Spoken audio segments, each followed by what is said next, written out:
যে 7 শ্রেণীর ব্যক্তিকে আল্লাহ তাআলা পছন্দ করেন না, আর ইন্নাল্লাহা লা ইউহিব্বুল মুতাদিন, আল্লাহ তাআলা সীমা লঙ্ঘনকারীকে পছন্দ করেন না। আমাদের প্রত্যেকের উচিত আমাদের লিমিট জানা, আমরা যেন আমাদের কখনো লিমিটকে ক্রস না করি প্রিয় ভাইরা, প্রতিটি ক্ষেত্রে। 2 নম্বরে যে শ্রেণীকে আল্লাহ তাআলা পছন্দ করেন না তারা হচ্ছে জালিম বা অত্যাচারী। 3 নম্বরে আল্লাহ তাআলা অহংকারী দাম্ভিক লোককে পছন্দ করেন না। 4 নম্বর হচ্ছে অপচয়কারী বা অপব্যয়কারী। আল্লাহ বলেন কুলু ওয়াশরাবু ওয়ালা তুসরিফু, তোমরা খাও পান করো কিন্তু ওয়ালা তুসরিফু, তোমরা অপব্যয় করো না। ইন্নাহু লা ইউহিব্বুল মুসরিফিন, আল্লাহ তাআলা অপব্যয়কারীকে পছন্দ করেন না।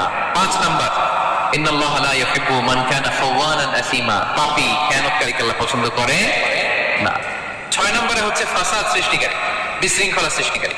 সমাজে যারা বিশৃঙ্খলা সৃষ্টি করে তাদেরকে আল্লাহ পছন্দ করেন না। আল্লাহ বলেন ইন্নাল্লাহা লা ইউহিব্বুল মুফসিদিন, আল্লাহ তাআলা ফাসাদ সৃষ্টিকারীদেরকে কখনো পছন্দ করেন না।